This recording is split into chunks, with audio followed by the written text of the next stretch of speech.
लासातल्य का नियम क्या है और इसके अनुप्रयोग क्या है। सबसे पहले अपने पढ़ते हैं ठोसों के गलनांक पर दाब का प्रभाव। तो ठोसों के गलनांक पर दाब का क्या प्रभाव पड़ेगा। जैसे मान लो कि कोई ठोस और द्रव साम्य में है, ठोसों का द्रव में बदलना को गलनांक कहा जाता है, यानी कि गलन कहा जाता है, और इस जिस टेम्परेचर पर होता है उसको क्या कहा जाता है, गलनांक कहा जाता है। और द्रव का ठोस में बदलने को हिमांक कहा जाता है। जैसे कोई मान लो कि कोई जल है, ये ठोस एग्जाम्पल के रूप में ले लें कि ठोस क्या है, अपने पास बर्फ है, वो बर्फ पिघल रही है, किसमें, बर्फ है वो जल में आ रही है, तो बर्फ और जल के बीच में साम्य स्थापित हो गया। मान लो कि बर्फ है आइस, वो पिघल रही है, किसमें बदल रही है, जल में, और जल वापिस से किस में बदल रहा है, आइस में। ये तो बर्फ का पिघलना तो क्या है, जिस टेम्परेचर पर होता है उसको, बर्फ का जल में बदलना जिस टेम्परेचर पर होता है उसको क्या कहा जाता है, गलनांक कहा जाता है।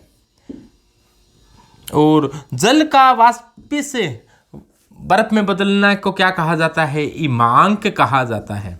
ये बराबरी होती है, और ये होता कितना है, 0 डिग्री सेंटीग्रेड और 0 डिग्री सेंटीग्रेड। ये एक वायुमंडलीय दाब पर तो इतना होता है। और दाब बढ़ाने पर क्या होगा, तो अब दाब बढ़ाने पर साम्य है वो कम आयतन की ओर विस्थापित हो जाता है। किसी भौतिक साम्य पर दाब बढ़ा दिया जाए तो साम्य कम आयतन की ओर विस्थापित हो जाता है। जैसे बर्फ है, बर्फ का आयतन आप जानते हो, बर्फ का आयतन अधिक होता है, तो आयतन अधिक होता है बर्फ का, क्योंकि बर्फ जब जमती है, बर्फ जब जमती है तो हाइड्रोजन बंध बन जाते हैं, हाइड्रोजन बंध बन जाते हैं तो बर्फ की संरचना के बीच में कुछ खाली स्थान रह जाते हैं, यानी कि पिंजरे जैसी संरचना रह जाती है, जिसके कारण इसका आयतन बढ़ जाता है। ऐसा एक्सपेरिमेंट तो आप कर सकते हो कि आयतन ज़्यादा होता है कि नहीं होता। एक प्याली के अंदर जल लो, उस जल को आप फ्रीज यानी कि रेफ्रिजरेटर में रख दो। जब ये जल है वो बर्फ में बदल जाएगा, तो अब आप देखोगे कि यह जल, यह जो बर्फ बनी है वो बर्फ है वो कुछ ऊपर तक निकल आती है। जल तो यहाँ तक ही भरा था, लेकिन बर्फ है वो कुछ ऊपर तक निकल आती है। कारण क्या है, क्योंकि जल का आयतन कम था, जब बर्फ बन गई तो इसका आयतन क्या हो गया, ज़्यादा हो गया, तो ये बर्फ है वो ऊपर तक आ गई, यानी कुछ ऊपर भी आ जाती है, पत्थर से बाहर भी आ जाती है। तो बर्फ का आयतन क्या होता है, ज़्यादा होता है। इसके अलावा और भी जैसे देखा होगा, अभी ज़्यादा अपने ठंड पड़ती है तो जब पाइपों के अंदर, वाटर सप्लाई के पाइप होते हैं, पाइपों के अंदर पानी भरे हुए रह जाते हैं, पाइप भरे रह जाते हैं, तो पाइपों के अंदर बर्फ़ जमती है, तो बर्फ़ का आयतन ज़्यादा होने के कारण पाइप हैं वो क्या हो जाते हैं, टूट जाते हैं। तो सर्दी के अंदर ये काफ़ी दिक्कत होती है कि पाइप है वो टूट जाते हैं। कारण क्या है, बर्फ़ जम जाती है, उसके अंदर बर्फ़ का आयतन क्या होता है, ज़्यादा होने के कारण पाइप है वो टूट जाते हैं। इसका आप एक्सपेरिमेंट भी कर सकते हो। एक बोतल में आप पानी डालो, उसको बोतल के ढक्कन को आप अच्छी तरीके से बंद कर आप रेफ्रिजरेटर यानी कि जो फ्रीजर है, जो ऊपर वाला है, उसके अंदर रख दो, तो वो फ्रीज, अब इस बोतल का ढक्कन है वो वायुरुद्ध कर दिया है, यानी कि इसमें से पानी है वो निकलेगा नहीं। अब इसको यदि आप बर्फ़ में बदलने के लिए छोड़ दिया है, तो जब इसमें बर्फ़ बनेगी तो इसका आयतन, बर्फ़ का आयतन ज़्यादा होगा। अब ये बढ़ सकती नहीं है, जिससे क्या होगा, ये बोतल है वो फूट जाएगी, क्रैक हो जाएगी, टूट जाएगी, क्योंकि बर्फ़ का आयतन क्या होता है, ज़्यादा होता है। तो ऐसे एक्सपेरिमेंट आपने किए होंगे, नहीं किए हो तो आप कर सकते हो। बर्फ़ का आयतन ज़्यादा होता है। जल का आयतन क्या होता है, जल का आयतन बर्फ़ की तुलना में क्या होता है, कम होता है। दाब बढ़ा दिया जाए, दाब बढ़ाने पर कम आयतन की ओर विस्थापित होगा, दाब बढ़ाने पर कम आयतन की तरफ चलेगा। तो कम आयतन किसका है? जल का कम आयतन है। दाब बढ़ा दिया जाए, P बढ़ा देंगे तो क्या होगा? जल ज़्यादा बनेगा। तो अपने ऐसे कह दें, दाब बढ़ाने पर, दाब बढ़ाने का मतलब है P को बढ़ा दिया गया। P बढ़ाने पर क्या होगा? साम्य इधर आ गया, इधर आ गया, इसका मतलब किधर आ गया? साम्य लेफ्ट हैंड साइड की तरफ चला गया या राइट हैंड साइड की तरफ आ गया? तो राइट हैंड साइड की ओर विस्थापित हो जाता है। तो साम्य राइट हैंड साइड की ओर विस्थापित हो जाता है। तो जल ज़्यादा बनता है, कम बनता है? तो जल ज़्यादा बनता है, जल ज़्यादा बनता है। कब? जब दाब बढ़ा दिया जाए तो जल ज़्यादा बनता है। और क्या होता है?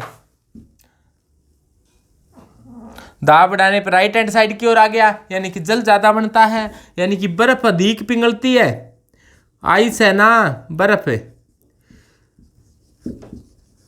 अधिक पिघलती है।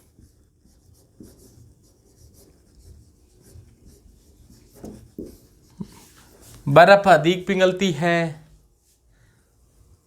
तो ये इसका मतलब गलन है वो जल्दी हो जाता है। जैसे आप इसका एक्सपेरिमेंट कर सकते हो। आप यदि बर्फ़ है, बर्फ़ के ऊपर आप जोर लगा देंगे तो क्या हो जाएगी? बर्फ़ है वो जल्दी पिघल जाएगी। आप हथेली में लेकर भी जोर लगाओगे तो भी वो जल्दी पिघल जाती है, लेकिन हथेली का तो टेम्परेचर ज़्यादा होने के कारण वो जल्दी पिघल जाती है। लेकिन दाब का भी, दाब बढ़ाने पर बर्फ़ है वो फटाफट पिघल जाती है, दाब कम करने पर जम जाती है। इसके विपरीत आपने बताया कि बर्फ का आयतन ज्यादा होता है, जबकि जल का आयतन क्या होता है? कम होता है। जबकि कई एग्जाम्पल ऐसे भी हैं, जैसे सल्फर है। सल्फर अपने ऐसे कहते हैं, ठोस सल्फर है, ठोस सल्फर है, तो उसका क्या होता है? आयतन कम होता है। जबकि द्रव सल्फर है, यदि ये द्रव में बदल गई सल्फर है तो क्या हो जाता है? आयतन अधिक हो जाता है। अब इस पर क्या कर दें? दाब बढ़ा दिया जाए साम्य पर। इसके अंदर अब साम्य स्थापित हो गया, यानी कि जितना सल्फर द्रव में बदलता है उतना ही द्रव है वो ठोस में वापस बदल जाता है। इसका मतलब इनके बीच में क्या है? साम्य है। यदि अब इस पर क्या कर दिया? दाब बढ़ा दिया गया, दाब बढ़ाने पर साम्य कम आयतन की ओर विस्थापित हो जाता है। तो कम आयतन किधर है? ठोस सल्फर का आयतन क्या होता है? कम होता है। द्रव सल्फर का आयतन क्या होता है? अधिक होता है। दाब बढ़ाने पर साम्य वापिस चल पड़ेगा, यानी कि कम आयतन की ओर विस्थापित होगा, यानी कि दाब बढ़ाने पर साम्य लेफ्ट हैंड साइड की तरफ चला जाएगा। लेफ्ट हैंड साइड की ओर,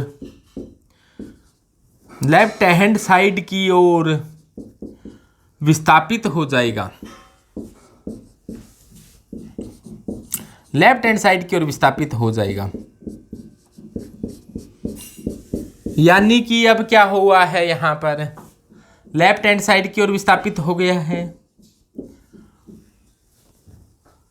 तो दाब बढ़ाने पर ठोस सल्फर अधिक बनेगा, यानी कि दाब बढ़ाने पर ठोस सल्फर है, ठोस सल्फर द्रव सल्फर में, ठोस सल्फर है वो द्रव सल्फर में कम बदलेगा।